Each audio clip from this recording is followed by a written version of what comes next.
You're looking at my fire rather than me this evening. I just thought it might try and cheer a few people up as the winter draws near, and we're looking now at much colder, wetter evenings. Something to cheer us up, warm us up. And also, the letter I'm about to read to you can also go straight in there after I finished.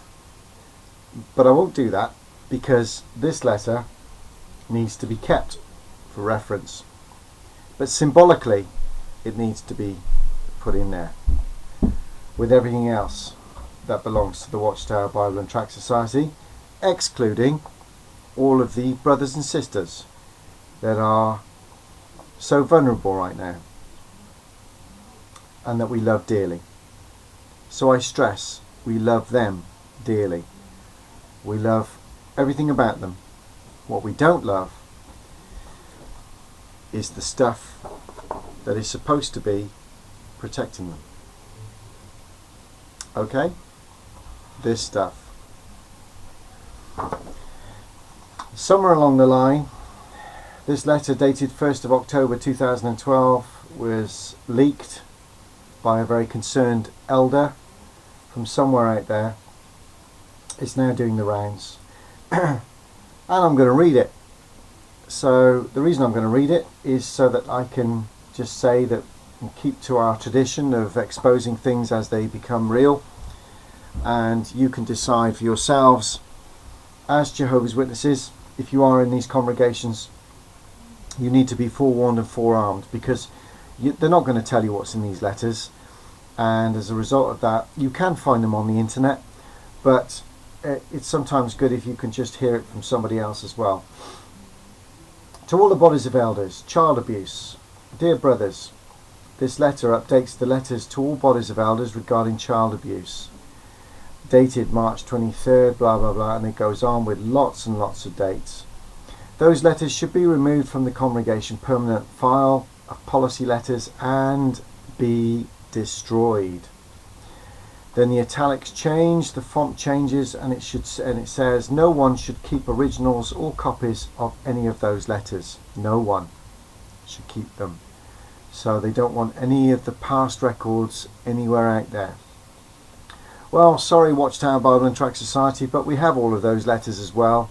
So you can burn and destroy as many as you want, but they're out there, okay? They're going to stay out there too. Because we are all of us will make sure we're looking to expose you at every single angle. 2. Additionally, much fine direction has been included in the shepherding textbook. Thus, elders should first consult the shepherding textbook and review the scriptural principles involved. They should thereafter study the additional points outlined in this letter. As you review this letter, please note the paragraphs 3 to 7 set forth legal concerns regarding accusations of child abuse. Paragraphs 8 to 20 set forth congregational concerns. This letter should be kept carefully consulted any time a matter involving child abuse arises. And might I just add myself, this letter is probably already history and will have to be changed in due course. But nevertheless. 3. Legal concerns regarding accusations of child abuse.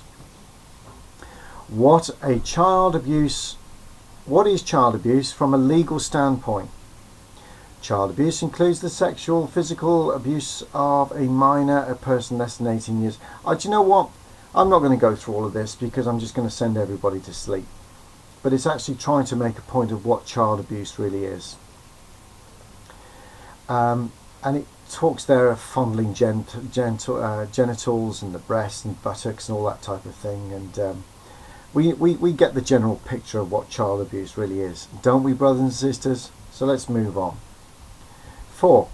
Most states have child abuse reporting laws that, depending on the facts, mandate elders to report an accusation to the authorities. Thus, when elders learn of an accusation of child abuse, 2 elders from their congregation should immediately change in font, call the legal department for legal advice. If the individuals involved are in different congregations, each body of elders should arrange for 2 of their elders to call the legal department. Have you noticed there? It's not the police. Oh no.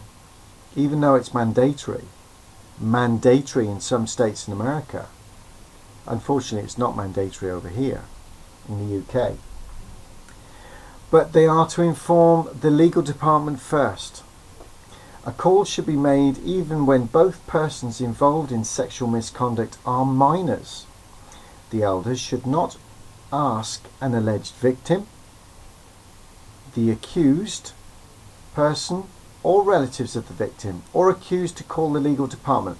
A change in the font again. The elders should not, change in font, ask the victim, the accused person, or the relatives of the victim or the accused to call the legal department. They don't want to know. They're only interested in talking to the elders, the handlers. The elders should call the legal department even in the following situations. Next page. We're looking at the alleged abuse occurred many years ago. The alleged abuse is based on the testimony of only one witness. And so it goes on. The alleged perpetrator or victim is no longer a member of the congregation, and it goes on and on. 5. The legal department will provide you with legal advice. This is the elders, no one else, by the way. Not the accused, not the victim, not the family of the victim, but they will provide legal advice based on the facts and the applicable law of that particular state, of that particular country. If the individual who is accused of child abuse is associated with a congregation, please provide the legal department with his date of birth and, if applicable, his date of baptism. Well, that's really going to make such a difference, isn't it? His date of birth and his date of baptism. Someone that's been accused of child abuse. After a report has been made to the legal department, depending on the need,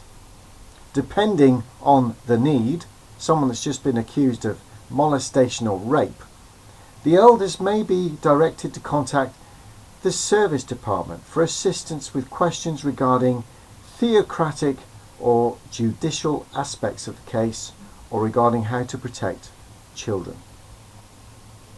6. 2 elders should also call the legal department regarding any prison inmate who has been accused of child abuse in the past and who is now associated with the congregation, such as by attending congregation meetings held in the prison. This would apply whether he is baptized or not, interestingly. In some cases, elders may not be authorized to inquire of the offence that an inmate may have committed, but if the elders learn that the alleged offence has to do with child abuse, they should call the legal department immediately.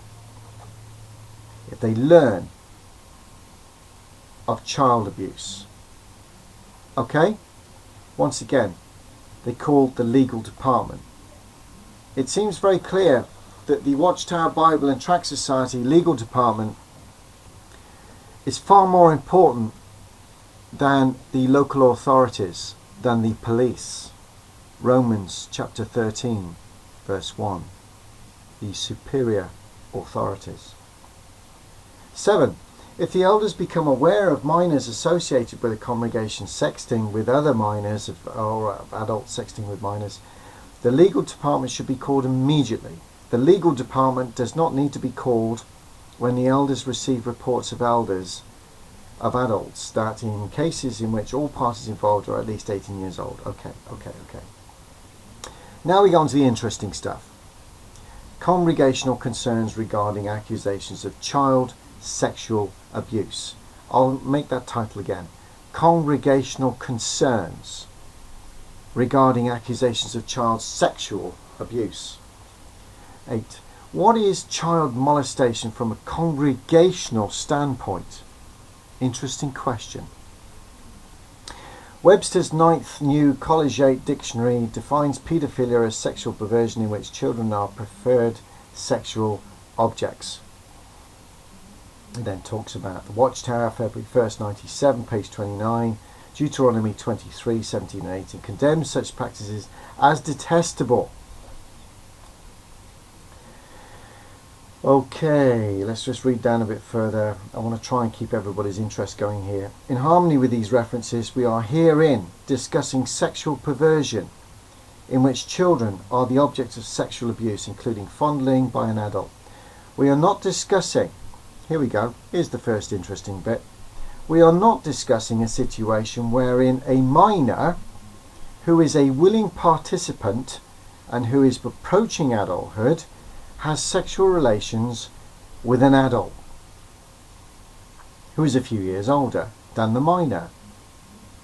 Okay, so they're not interested in discussing the fact that a minor is having sex with an adult. Now, whether or not that's in the UK, in Europe or in America, an adult having sex with a minor is illegal, and when prosecuted, that individual, according to the UK, will go on the sex offenders register as a result of his or her sexual relations with someone underage. They go on the sex register. That's a fact. But we're not talking about that here, according to the letter. Not interested. Rather, we are referring to situations in which it is established that an adult brother or sister has been guilty of sexually abusing a young child, or has been sexually involved with a minor who is approaching adulthood and who was not a willing participant. 9. As spiritual shepherds, elders should continue. Now bear with me on this, because this is where it gets very interesting. As spiritual shepherds, elders should continue to make every effort. Get that? Every effort to protect all in the congregation, especially children, from the unwholesome practices of the world. Right, from the world. Oh dear. One of these is child sexual abuse. We abhor the sexual abuse of children and will not protect any perpetrator of such repugnant acts from the consequences of his gross sin. That could also mean her gross sin. Elders should take seriously their responsibility in this matter, so that the congregations will be safeguarded from any valid accusation of neglect in protecting children from sexual abuse. Right, okay. 10. Regardless of whether the law requires the elders to report an accusation to the authorities, steps need to be taken to protect children. Elders should help the parents of the children involved to understand that they have the primary responsibility for protecting their children. Well, on the face of it, that sounds the right thing to do, doesn't it? Obviously, such parents will be keenly interested in taking precautions in this regard. Keenly interested in taking precautions in this regard. Remember that. Our publications contain helpful information on how parents can protect their children. It then goes on with a whole host of literature that you can read that apparently helps you to protect your children as a parent. Do you know what? With all of those quotes there, and I'm not going to bother going through them all, not one of them discusses or advises a parent to go straight to the police. Not one of them. All of those articles, in fact they're all here, look. Let's just go through them all. Let's go through them all. Can you see them all? Here they all are. Here they all are, down in sort of second paragraph down. Don't want to bore everybody with it all. But all of those articles make it very clear there is no advice, no real energy to say run, go straight to the police with this. In addition, 11, the elders should investigate every allegation of child sex abuse. When elders learn of an accusation, in addition to this letter, they should carefully review the direction outlined in the Shepherding Book, chapter 12, perhaps 18 to 20, paragraphs 18 to 21. However, in evaluating the evidence for internal congregational purposes, they must bear in mind the Bible's clear direction. Here we go. No single witness should rise up against a man respecting any error or any sin. At the mouth of 2 witnesses or at the mouth of 3 witnesses the matter should stand good. Deuteronomy 19:15. This requirement to consider testimony of 2 or 3 witnesses was confirmed by Jesus, Matthew 18:16. Thus, although they investigate every allegation, the elders are not authorized by the scriptures to take congregational action unless there is a confession or there are two credible witnesses. However, even though the elders are not authorized to take congregational action, when there is only one witness, the elders should remain vigilant with regard to the conduct and activity of the accused.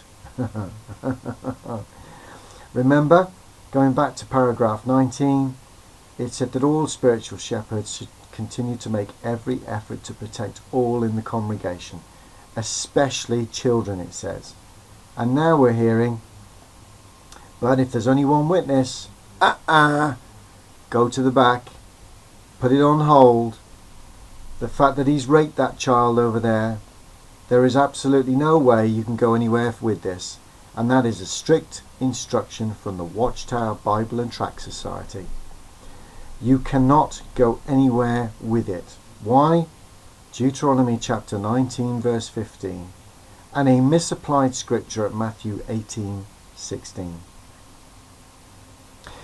If two persons are witnesses to separate incidents of the same kind of wrongdoing, their testimony can be deemed sufficient to take judicial action. If the person is not repentant over the gross sin, disfellowshipping action would be warranted. If the decision is to reprove, the reproof should be announced. And you know what they announce, don't you? So and so has been reproved. No one knows why. He's just been reproved. This will serve as a protection for the congregation. Will it? How can that be a protection to the congregation when Joe Smiley, who's just been reproved, has been reproved and nobody knows why he's been reproved? That does not serve as a protection to the congregation. Not now, not today, not in the past, and certainly not in the future. Information concerning an individual accused of child molestation, proved or otherwise, should be placed in the congregation confidential file and marked "Do Not Destroy" and kept indefinitely. This includes notification of disfellowshipping or disassociation S77 forms on individuals who have been disfellowshipped for child sexual abuse and then later reinstated. In other words, you put it in an envelope and you file it. If there's no real evidence, just put it in a file. Hold it. Keep it secret. What we don't do though is give it to the police. Now we go back a couple of paragraphs. Remember, they're talking about looking after and protecting the flock, especially children. And here they are. The child rapist, because there's no other witnesses, has now had his name put in an envelope inside the congregation file. Fantastic. Congratulations. Go to the top of the class for the way that you're managing your people. Because of the delicate nature of handling a judicial case when an adult sexually abuses a child, please contact your circuit overseer. Oh, well, boy, that's really going to make a difference, isn't it? Oh, boy. Get the circuit overseer involved. Why is that? I'll tell you why that is, because the circuit overseer is in constant contact with, guess who? Oh, yes, the legal department. He will designate an experienced elder, someone from your circuit, to serve as chairman of the judicial committee. Loving elders should take steps to protect children. Here we go again. Especially when a judicial committee determines that the one who has sexually abused a child, get this, is repentant and will be allowed to remain a member of the Christian congregation. Fantastic. So he's raped the child and now he's sorry. And guess what? Because he's sorry, we can have him back in the congregation. The same concern would be shown when one who has sexually abused a child is disfellowshipped, later cleans up his life and is reinstated. The elders should be especially mindful of the activity of any who are known to have sexually abused a child in the past. They should be especially mindful. They should also ensure that newly appointed elders are made aware of this caution. It's a caution. Oh dear. It would be appropriate for elders to talk kindly, here we go, but very frankly to individuals who have manifested a weakness in this regard. The wording on this is quite incredible, don't you think? It would be appropriate for elders to talk kindly, but very frankly to individuals who have manifested a weakness in this regard. A weakness? They're calling this a weakness? Then it's almost an inference there that everybody has this urge within them to do these type of things. But these are weak people because they actually go and do it. I'm disgusted by the wording of it. Strongly cautioning them to refrain from displaying affection for children, to avoid hugging or holding children on their lap, never to be alone with a child other than their own, not to allow children to spend the night in their home, not to work alone, and so it goes on. This not only serves to protect children, but will help to prevent those who have sexually abused a child from putting themselves in the way of temptation, being subjected to an unfounded accusation, or doing things that may cause concern to others in the congregation. If the individual does not follow this direction from the elders should, changing font, immediately call the service department for assistance. Oh dear. Not the police. Oh no.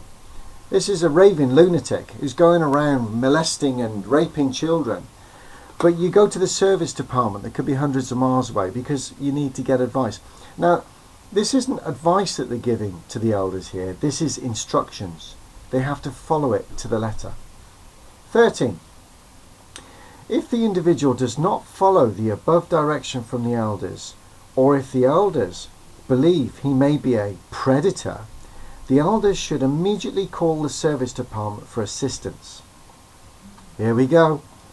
A predator is one who clearly lacks self-control and by his actions provides reason to believe he will continue to prey on children. He lacks self-control. That's their version of a predator. Someone that lacks self-control. Unbelievable. They have absolutely no idea what they are talking about. A predator is anything but lacking self-control. A predator is extremely manipulative, extremely patient in a lot of cases, and they wait for that opportune moment where they've groomed someone. And you hear about these horrific cases where it goes on for months, sometimes even years. A lack of self-control? I don't think so somehow.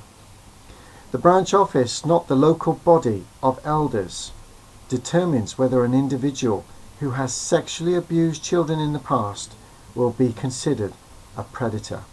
Get that? The branch office, not the local body of elders, determines whether an individual who has sexually abused children in the past will be considered a predator. Nothing to do with the local elders anymore. Oh no. It's the branch office that will decide whether or not this individual is a predator. If the branch office determines that an individual will be considered a predator, parents with minor children will need to be warned, really, of the danger that exists so that they can protect their children. Ah, isn't that lovely? In such cases, and only after receiving direction and instructions from the service department, 2 elders should be assigned to meet with the parents of minor children in order to provide a warning. This is unbelievable. Have you heard the word police or local authorities being mentioned in this? No. There is no mention of running to the police, protecting yourself, allowing the police to do their job, the professional authorities that can deal with this type of thing. Next one. What step should be taken when you learn of an adult who has been viewing child pornography? As stated in paragraph 4 of this letter, 2 elders should call the legal department. After receiving legal direction, the elders will be directed to contact the service department for the theocratic direction. Please hold. Your call is important to us. Please hold. Child pornography in this country, and I know it's the same in America, is illegal. Individuals caught doing this type of disgusting act have the whole weight of the law thrown at them. In fact, we hear of these paedophile rings that are international, that use the internet for pornography.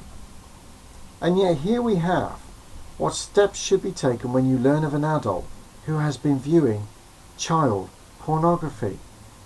My words, you run straight to the police. You put this person behind bars where they belong. Oh no, not with the Watchtower Bible and Tract Society. They receive legal direction. And then it goes on to the service department, who will then give them theocratic direction. You've been very naughty, haven't you? Let's sit down and discuss scripture. 15. Who is considered a known child molester? Do you know, I'm having trouble reading all of this stuff. It's making me so angry. I'm going to just read the bottom part. It says, keep in mind that the branch office, not the local body of elders, determines whether one who has sexually abused a child is considered a known child molester. Keep in mind that the branch office, not the local body of elders, determines whether one who has sexually abused a child is considered a known child molester. When a known child molester moves to another congregation, it talks there about, obviously you need to write. But once again it talks there right at the bottom, it is important to inform the appropriate congregation of this situation in writing. It is, if it is possible to do so. This direction also applies when one considered a predator. Well, we know that in order to be a predator and to get that badge, that has to come from branch office. You're not allowed to say it otherwise. Here's an irony. 17. From time to time, local authorities may inform you that a sex offender is living in your area. The notice usually provides the address of the individual and may state the nature of his criminal activity. In such cases, the elders should list that address on the appropriate territory card as a do not call. Interesting. Therefore, thereafter, two elders can periodically make calls on that address. Following this direction will assist you in protecting the flock. Dear oh dear. So here we go. The irony is that the local authorities, if they hear of a sex offender, someone that's dangerous, they will inform the churches. They will inform the local area of where this person is and to be very careful. But of course it says here that, you know, to use that advice. But does it actually reciprocate the same way? No, of course it doesn't. I tell you what, sexual misconduct involving only minors. Now this is an interesting bit. What steps should elders take when minors less than 18 years of age engage in sexual misconduct with one another? As stated in paragraph 4 of this letter, two elders should call the legal department even when both persons are minors. Minors who have sexual contact with one another are generally not considered as child molesters by the congregation. Really? Is that the case? Two people having sex who are both minors and the one individual might not be a molester? What happens if in America, say for instance, you're 17 and the one you're molesting is 2 or 3? Huh? What do you think about that? That puts a cat amongst the pigeons with your theory, doesn't it? Oh yes. And then you've got the whole sexting thing, helping victims of child sexual abuse, restrictions and privileges. And what else? Do you know what? I'm going to stop there. It's just so much. You need to read this stuff. You can read it, you can find it on the internet. Please do so. It's out there. I'm going to turn it round now to look at me. This has gone on for far too long. But I just wanted to share that. Reason I've done that? Do you know, I want to just put one other thing before I go. There are certain individuals out there, I've had some emails, well, just not many, but we've had Batman Blog in particular, we all know that one, and we've had 2 or 3 others that have said, need to stop attacking the organisation and start helping Jehovah's Witnesses. Well, guess what? Never going to do that. We are going to attack this organisation, because it's through attacking the organisation that you highlight to the individuals that are within it, that we love dearly, of what they're dealing with.